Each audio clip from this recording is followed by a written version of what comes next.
Bien, merci Monsieur le Président, professeur Bonin, organisateur de cette session, messieurs et mesdames les académiciens, chers collègues, de me donner l'occasion de présenter un nouveau syndrome pollen-aliment et en particulier l'implication d'une nouvelle famille d'allergènes, les GRP ou Gibberellin Regulated Proteins, que j'appellerai les GRP de façon plus francisée. Alors en termes d'introduction, je dirais donc que l'allergie aux aliments en relation avec une sensibilisation au pollen d'arbre a été décrite sous le terme de syndrome pollen-aliment ou Pollen Food Allergy Syndrome ou PFAS ou PFAS en français.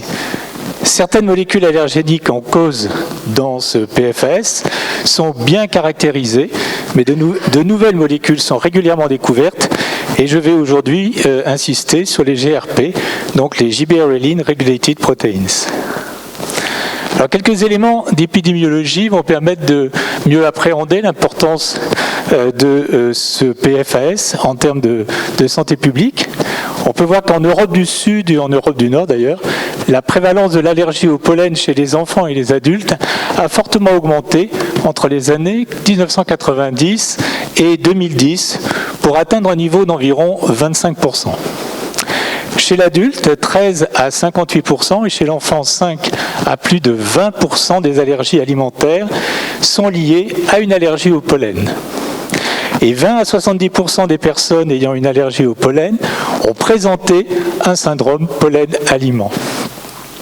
Donc, bien que les études épidémiologiques soient peu nombreuses et hétérogènes, il n'y a pas de doute que l'augmentation des allergies au pollen sera suivie d'une augmentation des syndromes pollen-aliment dans les années qui viennent.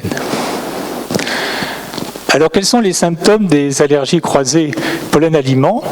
Elles concernent un ou plusieurs organes cibles, la muqueuse buccale, la peau, les tractus digestifs et respiratoires et le système cardiovasculaire.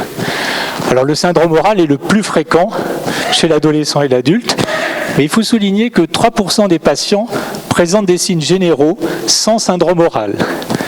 Les symptômes apparaissent généralement dans les 5 à 15 minutes, au maximum dans les 2 heures, et consistent en un prurite bucco-pharyngé et un œdème labial qui peut être associé. La peau est le deuxième organe cible, le plus souvent impliqué avec une urticaire plus ou moins généralisée. Les signes gastro-intestinaux, nausées, crampes, vomissements, diarrhée, sont rarement isolés, de même que les signes respiratoires, rhinoconjonctivite, bronchospasme, œdème laryngé. Les symptômes sont généralement résolus dans la demi-heure, mais environ 1,7% des patients développent une réaction systémique. La physiopathologie du syndrome pollen-aliment se divise en 2 phases. Une phase préliminaire de sensibilisation au pollen.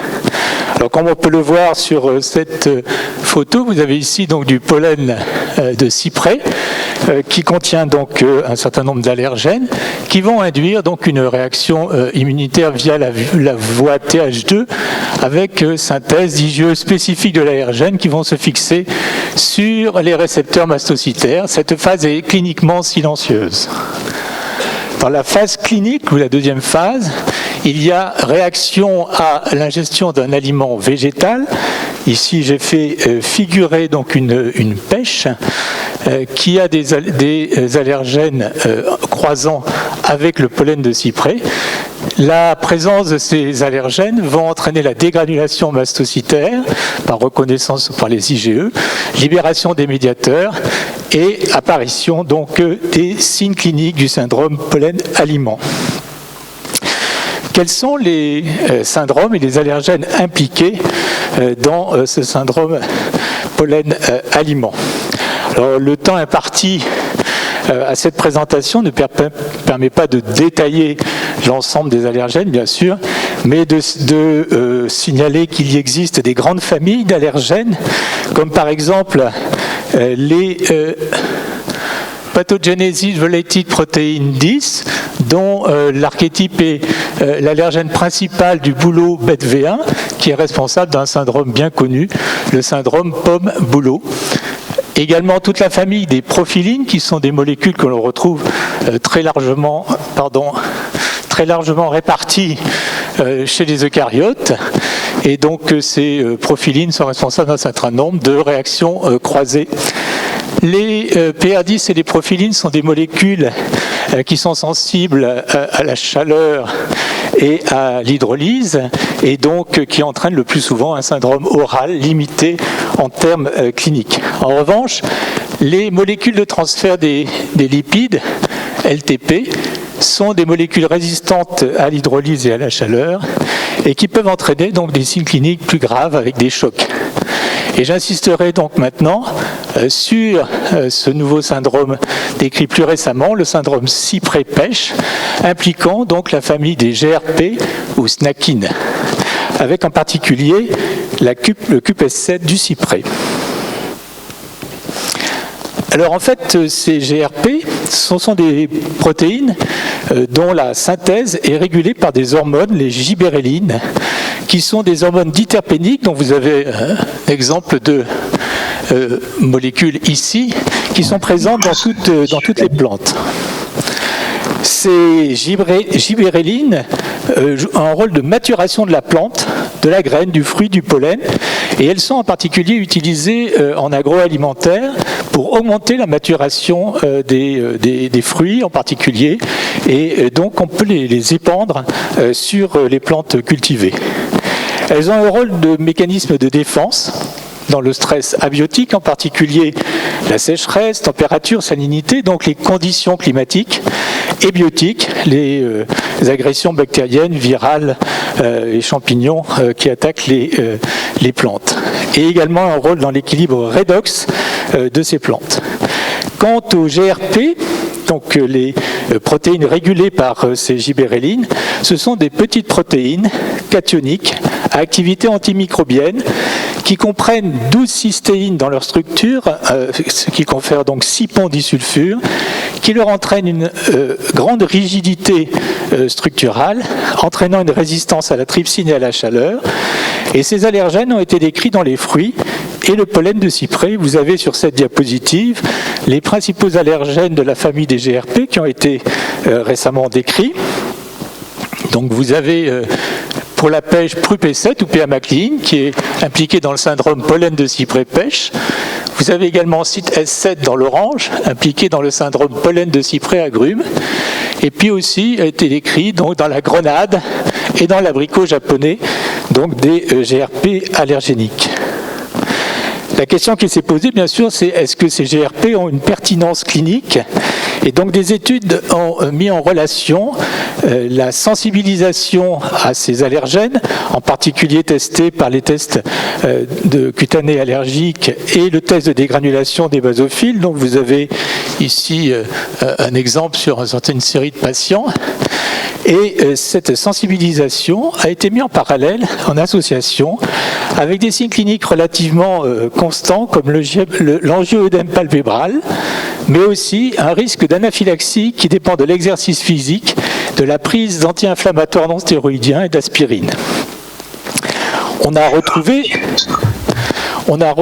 donc cette relation avec PruM7 qui est la GRP de l'abricot japonais, et c'est pas étonnant puisque en termes de séquence on a 100% d'identité avec PruP7.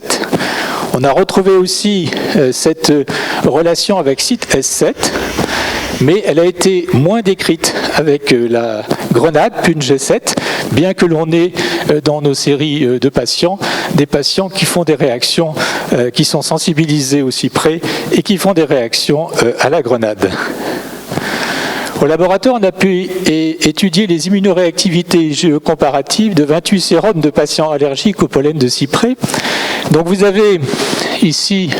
Oh, pardon, je me suis trompé. Voilà.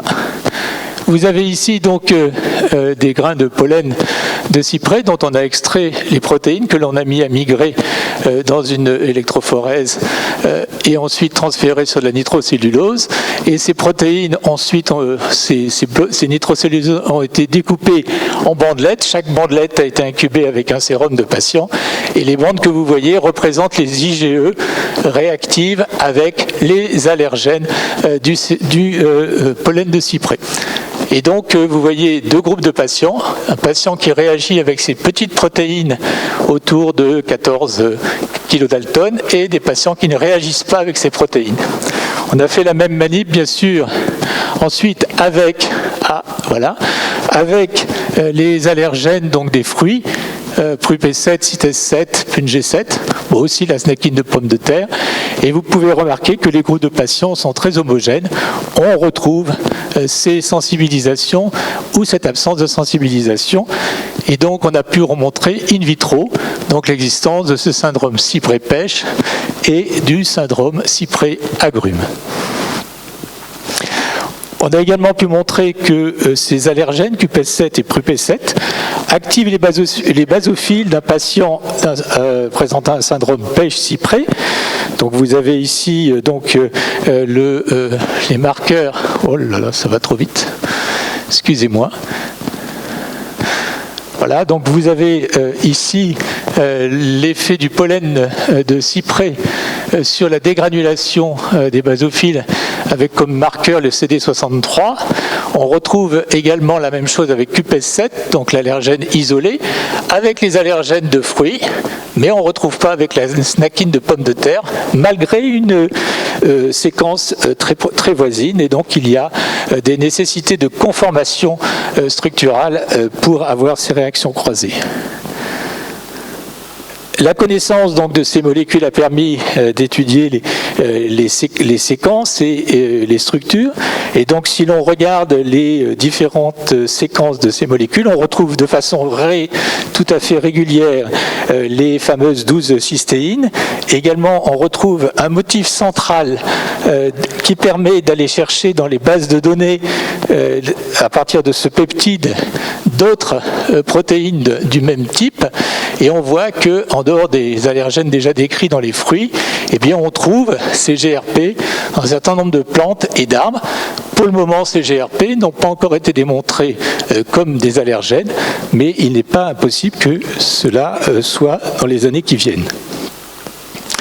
Enfin, la connaissance donc, de ces séquences permet d'approcher une modélisation tridimensionnelle de ces GRP, donc qui permet d'avoir une approche épitopique, mais encore incomplète, et qui devra être affinée par des études plus poussées.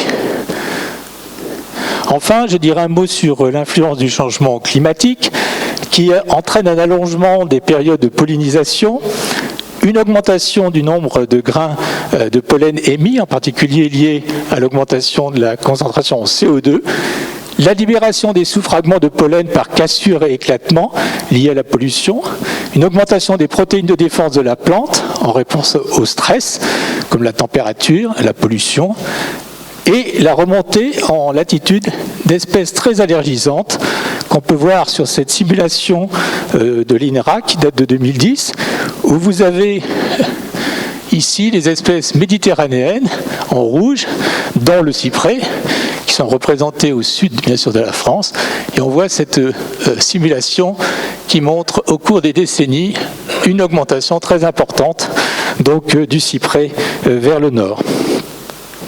En conclusion, donc, je dirais qu'un des allergènes du pollen de cyprès intervient dans les syndromes cyprès-pêche et cyprès-agrumes du fait des réactions croisées avec PruP7 et CITES7, deux allergènes donc, qu'on a vus de la famille des snakines GRP, décrits dans la pêche et l'orange. Mais malgré le fort pourcentage d'identité de séquence entre ces petites protéines, les variations ponctuelles induisent des conformations différentes qui vont participer à l'absence de réactivité croisée systématique. La famille de protéines, donc GRP, correspond donc à une nouvelle famille de protéines impliquées dans les syndromes allergiques pollen-aliments qui mériteraient d'être étudiés quand aucun autre allergène responsable de réactions croisées n'est mis en évidence. Enfin, ces syndromes voient leur incidence augmenter et les causes, on l'a vu, sont à rechercher au niveau du changement climatique, de l'environnement et de la qualité de l'air extérieur qui sont autant d'adjuvants de la réponse inflammatoire et allergique. Je vous remercie de votre attention. Je remercie les membres de l'équipe de recherche allergie environnement, en particulier Pascal Poncet, Hélène Sénéchal et Marion Selva, donc au niveau de l'hôpital Trousseau à Paris, ainsi que le professeur Tomoyasu Aizawa, avec qui nous collaborons pour les structures au Japon, le professeur Denis Charpin, et le professeur Jocelyne Juste, donc, qui dirige le centre de l'asthme à l'hôpital Trousseau. Merci.